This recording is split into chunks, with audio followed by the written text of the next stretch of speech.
ರಾಜಧಾನಿ ದಿಲ್ಲಿಯ ಬಿಜೆಪಿ ಕಾರ್ಯಾಲಯದಲ್ಲಿ ಸಂಭ್ರಮಾಚರಣೆಯ ದೃಶ್ಯಗಳು. ಇನ್ನು ಕೆಲವೇ ಕ್ಷಣಗಳಲ್ಲಿ ಪ್ರಧಾನಮಂತ್ರಿ ನರೇಂದ್ರ ಮೋದಿ ಬಿಜೆಪಿ ಕೇಂದ್ರೀಯ ಕಾರ್ಯಾಲಯಕ್ಕೆ ಬರಲಿದ್ದಾರೆ. ಕೇಂದ್ರ ಗೃಹ ಸಚಿವ ಅಮಿತ್ ಶಾ ಈಗಾಗಲೇ ಬಿಜೆಪಿ ಕಾರ್ಯಾಲಯವನ್ನು ತಲುಪಿದ್ದಾರೆ.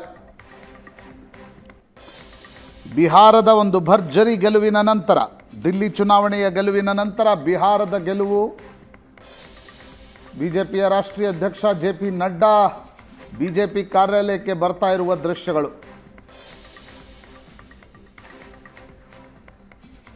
ಪ್ರಧಾನಮಂತ್ರಿ ನರೇಂದ್ರ ಮೋದಿ ಅಲ್ಲಿ ಬಿಜೆಪಿ ಕಾರ್ಯಕರ್ತರನ್ನು ಉದ್ದೇಶಿಸಿ ಮಾತನಾಡಲಿದ್ದಾರೆ. ದಿಲ್ಲಿ ಸ್ಫೋಟದ ಕಾರಣದಿಂದ ಸಂಭ್ರಮಾಚರಣೆ ಬೇಡ, ಆದರೆ ಕಾರ್ಯಕರ್ತರನ್ನು ಉದ್ದೇಶಿಸಿ ಪ್ರಧಾನಮಂತ್ರಿ ನರೇಂದ್ರ ಮೋದಿ ಮಾತನಾಡಲಿದ್ದಾರೆ ಅನ್ನೋದನ್ನು ಬಿಜೆಪಿ ಮೂಲಗಳು ಹೇಳ್ತಾ ಇವೆ.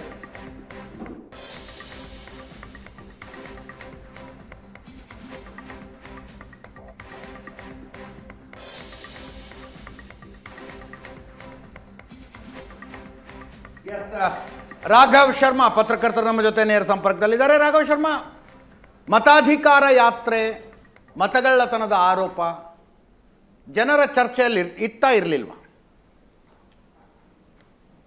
ಅಜಿತ್, ಆಗಸ್ಟ್ ಸೆಪ್ಟೆಂಬರ್ ತಿಂಗಳಲ್ಲಿ ರಾಹುಲ್ ಗಾಂಧಿ ಅವರು ಮತಾಧಿಕಾರ ಯಾತ್ರೆಯನ್ನ ಬಿಹಾರದಲ್ಲಿ ಮಾಡಿದ್ರು.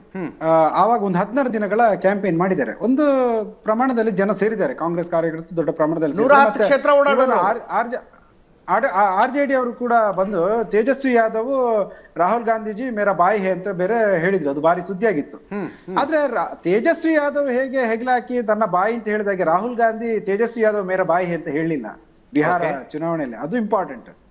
ಎಲ್ಲೂ ಕೂಡ ಕ್ಯಾಂಪೇನ್ ಅಲ್ಲಿ ತೇಜಸ್ವಿ ಯಾದವ್ ನಮ್ಮ ನಾಯಕ, ತೇಜಸ್ವಿ ಯಾದವ್ ಬಿಹಾರವನ್ನ ಮುನ್ನಡೆಸಲಿಕ್ಕಿದ್ದಾರೆ, ಒಬ್ಬ ಯುವ ನಾಯಕನನ್ನ ನೀವು ಬೆಂಬಲಿಸಬೇಕು, ಹಾಗಾಗಿ ಬಿಹಾರದ ಬೆಳಕು ತೇಜಸ್ವಿ ಯಾದವ್ ಅಂತ ಸ್ಟೇಟ್ಮೆಂಟ್ ಅನ್ನೋದು ಕೊಡ್ಲಿಲ್ಲ. ಒಂದೆರಡು ಕಡೆ ಅವರು ಜಂಟಿಯಾಗಿ ಸಮಾವೇಶ ಮಾಡಿದ್ದಾರೆ. ಆದ್ರೆ ಅವರ ಲೀಡರ್ಶಿಪ್ ಅನ್ನ ರಾಹುಲ್ ಗಾಂಧಿ ಅವರು ಬಹಳ ಗಟ್ಟಿಯಾಗಿ ಹೇಳಬೇಕಿತ್ತು. ಗೆಹ್ಲೋಟ್ ಅವರು ಹೇಳೋದಕ್ಕೂ ರಾಹುಲ್ ಗಾಂಧಿ ಅವರು ಹೇಳೋದಕ್ಕೂ ವ್ಯತ್ಯಾಸ ಇರುತ್ತೆ. ಯಾಕೆ ರಾಹುಲ್ ಗಾಂಧಿ ಅವರು ಹೇಳಿಲ್ಲ ಅನ್ನೋದನ್ನ ಬಹುಶಃ ಅವರ ಪಾರ್ಟಿಯವರು ಅಥವಾ ಅವರೇ ಖುದ್ದಾಗಿ ಅಂತಿಮವಾಗಿ ತೇಜಸ್ವಿ ಯಾದವ್ ಸಿಎಂ ಕ್ಯಾಂಡಿಡೇಟ್ ಅಂತಾನೆ ಅನೌನ್ಸ್ ಮಾಡಿದ್ರಲ್ಲ, ಮತ್ತೇನಿದೆ? ಅಲ್ಲ, ಮಾಡಿದ್ದಾರೆ. ಆದ್ರೆ ಕರ್ನಾಟಕದಲ್ಲಿ ಕಾರ್ಯಕರ್ತರು ಮನಸ್ಸು ಒಗ್ಗೂಡ್ಬೇಕಲ್ಲ ಗ್ರೌಂಡ್ ಅಲ್ಲಿ. ಆ ಕೆಲಸವನ್ನ ನಾಯಕರು ಮಾಡ್ಲಿಲ್ಲ ಅಂತ. ಇನ್ನೊಂದು, ಇವರು ಮತಾಧಿಕಾರ ಯಾತ್ರೆ ಏನು ಮಾಡಿದ್ರು, ಮತಾಧಿಕಾರ ಯಾತ್ರೆ ಮಾಡಿ 16 ದಿನಗಳ ಕಾಲ ನಿರಂತರ ಯಾತ್ರೆ ಮಾಡಿದ್ರು. ಆದ್ರೆ 55 ದಿವಸಗಳ ಕಾಲ ಅವ್ರು ಕಾಣಿಸ್ಕೊಳ್ಳೇ ಇಲ್ಲ. ಇದನ್ನ ನನಗೆ ಖುದ್ದು ಕಾಂಗ್ರೆಸ್ ಲೀಡರ್ ಅಲ್ಲಿ ಸಿಕ್ಕಿದವ್ರು ಹೇಳಿರೋದು. ಒಂದು ಮೊಮೆಂಟಮ್ ಅನ್ನ ಮೇಂಟೈನ್ ಮಾಡ್ಬೇಕು, ಅಥವಾ ಆ ಮತಾಧಿಕಾರ ಯಾತ್ರೆ ಏನು ಒಂದು ಟೆಂಪೋವನ್ನೇನು ಸೃಷ್ಟಿ ಮಾಡಿತ್ತು ಅದನ್ನ ಕ್ಯಾರಿ ಫಾರ್ವರ್ಡ್ ಮಾಡ್ಲಿಕ್ಕೆ ಅವರು ಆ 55 ದಿವಸಗಳಲ್ಲಿ ಬರ್ಲೇ ಇಲ್ಲ. ಒಂದು ಕನಿಷ್ಠ 10-15 ದಿವಸಗಳಿಗೆ ಒಮ್ಮೆ ಆದ್ರೂ ಅವರು ಬಿಹಾರಕ್ಕೆ ಬರ್ಬೇಕಿತ್ತು ಅನ್ನೋ ಒಂದು ಅಭಿಪ್ರಾಯವನ್ನ ಖುದ್ದು ಕಾಂಗ್ರೆಸ್ ನಾಯಕರೇ ಹೇಳಿದ್ದು. ನಾನು ಯಾರು ಹೆಸರು ಅಂತ ಹೇಳೋದಿಲ್ಲ. ಅದರ ಮಧ್ಯದಲ್ಲಿ ಆ ಸೀಟ್ ಶೇರಿಂಗ್ ವಿಷಯದಲ್ಲಿ ಗೊಂದಲ ಆಯ್ತು. ಇವ್ರು 75 ಕೇಳಿದ್ರು, ಅವ್ರು 58 ಕೊಡ್ತೀವಿ ಅಂದ್ರು. ತೇಜಸ್ವಿ ಯಾದವ್ ದಿಲ್ಲಿಗೆ ಬಂದು ಕೂತ್ಕೊಂಡ್ರು, ಭೇಟಿ ಆಗ್ಲಿಲ್ಲ, ಅದೆಲ್ಲ ಆಯ್ತು. ಹೌದು ಹೌದು, ಅದೆಲ್ಲ ಆಯ್ತು. ನಾಮಪತ್ರ ಸಲ್ಲಿಕೆ ದಿನಾಂಕದವರೆಗೂ ಕೂಡ ಈ ಹಗ್ಗ ಜಗ್ಗಾಟ ನಡೀತು. ಮತ್ತೆ ಕಾಂಗ್ರೆಸ್ನ ಕೆಲವು ನಾಯಕರು ಏಟು ಕೂಡ ತಿಂದಿದ್ದಾರೆ ಅಲ್ಲಿ ಬಿಹಾರದಲ್ಲಿ. ಆ ವಿಡಿಯೋ ವೈರಲ್ ಆಗಿದ್ದನ್ನು ಕೂಡ ನೀವು ನೋಡ್ಬೋದು. ಡೆಲ್ಲಿಂದ ಬಂದಂತ ಕೆಲವು ನಾಯಕರು ಏಟು ತಿಂದಿದ್ದಾರೆ ಅಲ್ಲಿನ ಕಾರ್ಯಕರ್ತರಿಂದ ಅಸಮಾಧಾನಗೊಂಡು. ಅಂದ್ರೆ ಈ 12 ಕ್ಷೇತ್ರಗಳಲ್ಲಿ ಫ್ರೆಂಡ್ಲಿ ಫೈಟ್ ಅಂತ ಬೇರೆ ಮಾಡ್ಕೊಂಡಿದ್ದಾರೆ. ಅದೊಂದು ನಗೆ ಪಾಟಲಿಗೆ ಈಡಾಯ್ತು. ಫ್ರೆಂಡ್ಲಿ ಫೈಟ್ ಅಂದ್ರೆ ಯಾವ ಕಾರಣಕ್ಕೋಸ್ಕರ ಫ್ರೆಂಡ್ಲಿ ಫೈಟ್? ಅದರಿಂದ ಅಡ್ವಾಂಟೇಜ್ ಯಾರಿಗೆ ಆಯ್ತು? ಆ ಕ್ಷೇತ್ರಗಳಲ್ಲಿ NDA ಗೆದ್ದಿದೆ. ಕಾಂಗ್ರೆಸ್ ಮತ್ತೆ ಆರ್ಜೆಡಿ ಮತ್ತೆ ಈ ಲಾಲ್ ಜಂಡದ ಪಾರ್ಟಿಯವರು ಏನ್ ಪರಸ್ಪರ ಫೈಟ್ ಮಾಡಿದ್ದಾರೆ, ಅಲ್ಲೆಲ್ಲ NDA ಗೆದ್ದಿದೆ. ಅಲ್ಲಿ ಡಿವೈಡ್, ಅಲ್ಲಿ ಅವರಿಗೆ ಈ ವೈಮನಸ್ಯಗಳನ್ನ ಸರಿಪಡಿಸಲಿಕ್ಕೆ ಎರಡೂ ಪಕ್ಷಗಳಿಗೆ ಸಾಧ್ಯ ಆಗಿಲ್ಲ. ಒಂದು, ಆ ಮತಾಧಿಕಾರ ಯಾತ್ರೆ ಏನು ಒಂದು ಸೀರಿಯಸ್ನೆಸ್ ಅನ್ನ ಕ್ರಿಯೇಟ್ ಮಾಡಿತ್ತು, ಆ ಸೀರಿಯಸ್ನೆಸ್ ಅನ್ನ ರಾಹುಲ್ ಗಾಂಧಿ ಅವರೇ ಹಾಳು ಮಾಡಿದ್ರು ಅನ್ನೋದನ್ನ ಕಾಂಗ್ರೆಸ್ನವ್ರು ಹೇಳ್ತಾರೆ. ಬಹುಶಃ ಓಪನ್ ಡಿಬೇಟ್ ಅಲ್ಲಿ ಒಪ್ಕೊಳ್ಳಿಕ್ಕಿಲ್ಲ. ಆಫ್ ದ ರೆಕಾರ್ಡ್ ಮಾತಾಡಿದಾಗ ಅವ್ರು ಖಂಡಿತ ಒಪ್ಕೊಳ್ತಾರೆ. ಅಂದ್ರೆ 55 ದಿವಸ ಯಾತ್ರೆ ಮುಗಿದ 55 ದಿವಸ ನಂತರನೂ ಬರ್ಲಿಲ್ಲ. ಆಮೇಲೆ ಬಂದಿದ್ದು ಅದು ಯಾವಾಗ, ಫಸ್ಟ್ ಫೇಸ್ ಆರಂಭದ ಒಂದು 4-5 ದಿವಸಕ್ಕೆ ಮುನ್ನ ರಾಹುಲ್ ಗಾಂಧಿ ಅವರು ಅಲ್ಲಿ ಪ್ರಚಾರಕ್ಕೆ ಬಂದ್ರು. ಆವಾಗ ಆ ಮತಾಧಿಕಾರ ಯಾತ್ರೆ ಸೃಷ್ಟಿಸಿದ್ದಂತ ಒಂದು ಹವಾ ಅದು ಅಲ್ಲೇ ಒಡೆದೋಗಿತ್ತು. ಮತ್ತೆ ಪುನಃ ಅವರು ರೀಸ್ಟಾರ್ಟ್ ಮಾಡಿದ್ರು, ಹರಿಯಾಣದಲ್ಲಿ ವೋಟ್ ಚೋರಿ ಆಗಿದೆ ಅಂತ ಹೇಳಿ. ಬಟ್ ಅದನ್ನ ಜನರು ಸೀರಿಯಸ್ ಆಗಿ ತಗೊಳ್ಳಿಕ್ಕೆ ಆಗ ರೆಡಿ ಇರಲಿಲ್ಲ. ಪ್ರಧಾನಿ ನರೇಂದ್ರ ಮೋದಿ ಬಂದ್ರು ಬಿಜೆಪಿ ಕೇಂದ್ರ ಕಚೇರಿಗೆ. ನರೇಂದ್ರ ಮೋದಿ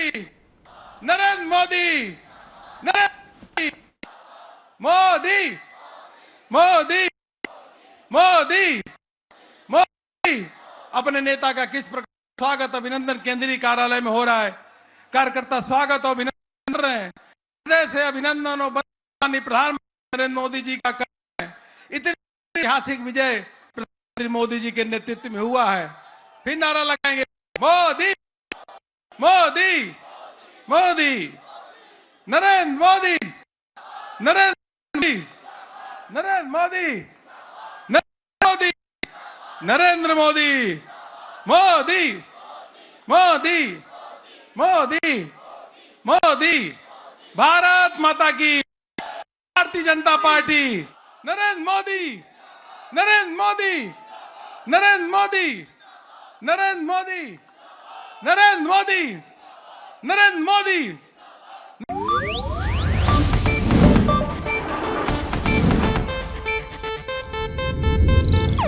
ಇದು ಏಷ್ಯಾನೆಟ್ ನ್ಯೂಸ್ ನೆಟ್ವರ್ಕ್ ಪ್ರಸ್ತುತಿ.